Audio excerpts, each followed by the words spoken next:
This week, it is all eyes on the Fed. That rate decision on Wednesday of how much to hike rates is what this market is paying attention to.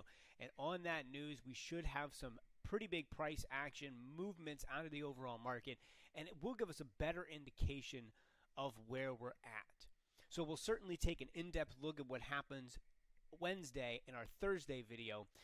But today, what I wanted to do was actually take a step back and take a look at a 120-year chart of the Dow and specifically pay attention to the 1970s, where inflation was the hot topic of the day.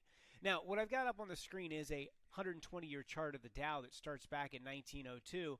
And what you can see here is you can't really see any price action at all until we get to 85, because the way this chart is set up is each dollar is equivalent to one another.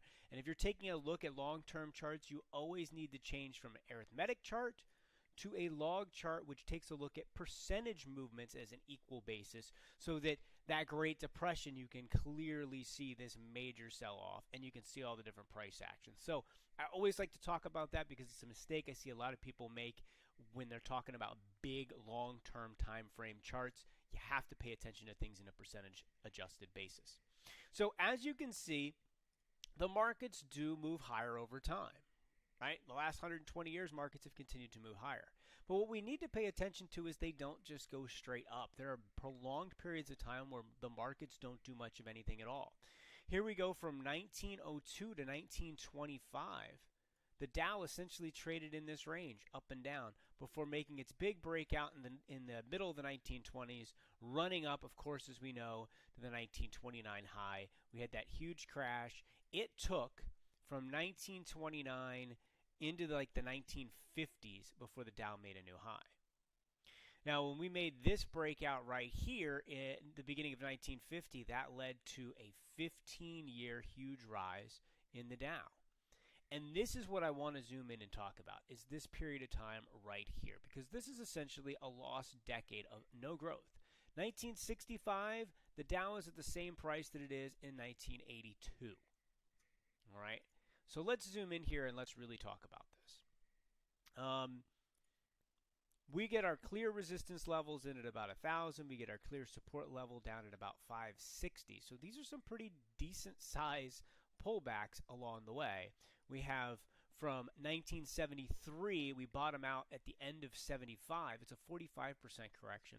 And we actually had 3 bear markets in the 70s.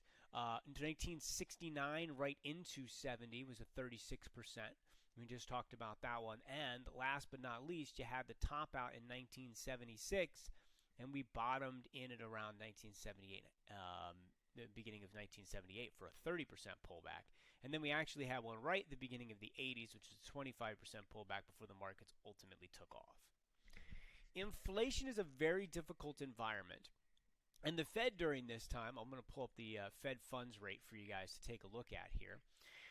What we had right here was interest rates at about 10% when we entered the 70s. They fell down to 4% during that initial sell-off as the Fed tried to loosen that monetary policy, had a little bounce before bottoming, and then inflation really started to take off, and the Fed really tried hard to crush inflation, and we ran interest rates up to that 12-ish% zone. And by the way, these grayed out zones right here are your recessions. Okay, and you can see we ran all the way up in there. That started a recession, and then interest rates fell back down again before once again having to be risen. And when it got all the way up into almost 20% from the Fed funds rate, we once again had that recession. So you could see the high interest rates put us into that recessionary environment 3 separate times during the 1970s. Now, we've got extremely hot inflation readings at this point in time. The Fed continues to hike rates. We're nowhere near where we were in the 70s from the Fed fund rate, right? We got into double digits each time before we ran into that recessionary environment. And with the inflation rate that we have now running at 8.6% year over year, the Fed needs to raise those interest rates quickly to stop that inflation. Faulkner did a fantastic job at the end of the 70s to break the back of inflation. Nobody liked it. It was painful to have interest rates go from 4.5% to 20%, but that was what was needed to be done in order to break the back of inflation. We keep paying attention to what inflation rates are doing right now, and the market continues to pay attention to that, because if it continues to run hot, that means the Fed has to continue to hike more and more and more to break inflation.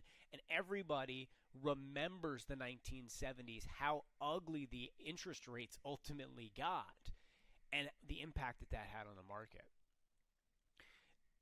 We finally broke the back of inflation, but the cost for that was 10 years of no growth.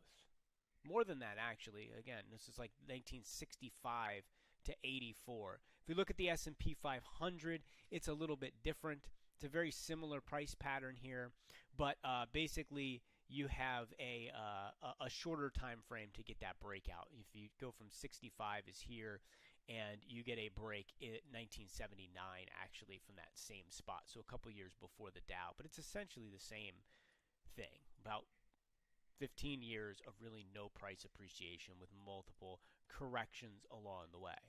And that's what the market right now is really concerned about, is that we find ourselves back into that 1970s environment where rates continue to rise. It stems economic growth. Markets fall. Fed has to back off of the inflation, the interest rates, or have a prolonged recession.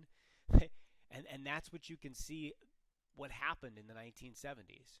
Interest rates got high. We ran into a recession. Okay, let's lower those rates. All right, inflation gets too hot. We need to raise again. Okay, we're now in a recession. We've got to lower the rates. And that cycle played out a couple of times before the back of inflation was broken.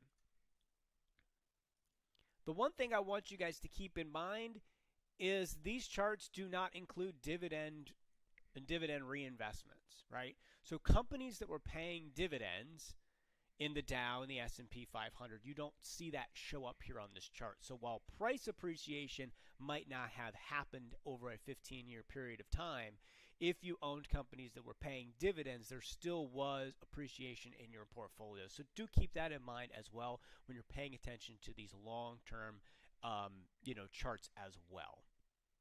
And as we've seen so far this year, the dividend area of the market has held up much better than the growth area of the market, because people are looking for a return on their capital, and dividend stocks subsequently give them that.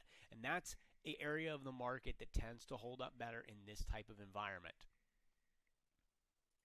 So all eyes are going to be on the Fed Wednesday, the rate decision that they make, and we are going to continue to hear about and have to pay attention to inflation, the rates of inflation, for the foreseeable future, because at the end of the day, the Fed has got to break the back of inflation, and what that's going to take is what this market is trying to figure out. I'll be back with a video on Thursday taking a look at what the Fed did on Wednesday and what that has done to the different price action levels on the major indexes. Until then, stay safe out there, guys. Take care.